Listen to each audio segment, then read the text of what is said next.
First, the pain-free movement specialist, and Cortex. And what I'm going to share with you today is a corrective exercise that we use somewhere usually around the level C in our pain-free movement specialist designations with exercises. And that's because of the positioning of the body in relationship to gravity, our stance, as well as having some external support, which we can progress from not using the external support. So we call this the half-kneeling Hula. And the reason being is we know the architecture of the tissue is not really linear on our bodies, right? And so even though we do a hip flexor stretch, because the predominant plane of motion that we think of the hip flexor is in the sagittal plane, we know that we have multiple muscles that cross the hip and they all come in slightly different directions. So if we really want to get after that tissue, if we really want to get after the extensibility of it in multiple directions and hit a lot of the different fibers, not as well as we do with the Cortex, but what we can do with the ground here with our clients is take them through a little bit of different motion. So thus the name Hula of the way we do this. So what we're going to do is kind of traditionally, I'm going to use some external stability. I'm going to bring the hip into a little bit of extension. I'm not going to max out the stretch that I have here. So these will be the cues that I'm going to give the client.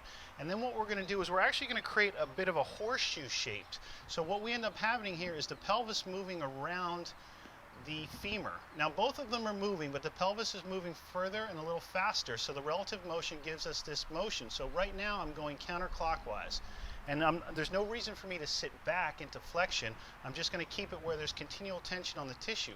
But what you're actually getting here is, if you think about it, is this is moving around this way, right? And if we hit all those different anchor points of those muscles from those different vectors, those different angles, we're able to definitely address the hip in a more complex way, and at the same time we're introducing some neuromuscular control. So if I were to show you from this direction, a little bit from the side, again I'm using a little bit of external stability. Notice that my ankle and my heel are directly in line with my hip. One of the common mistakes as a side for this one that we see as a point of attrition when our clients get home is they'll bring that foot in towards the midline. What does that do to this hip? It actually externally rotates the hip, so it biases the tissue that's affected. If anything, we want to make sure it's more in line with the lower legs, more in line with the femur, so that it's more in alignment with what we would do with normal walking. So here I am in the same alignment. Again, as I mentioned, I'm kind of tall.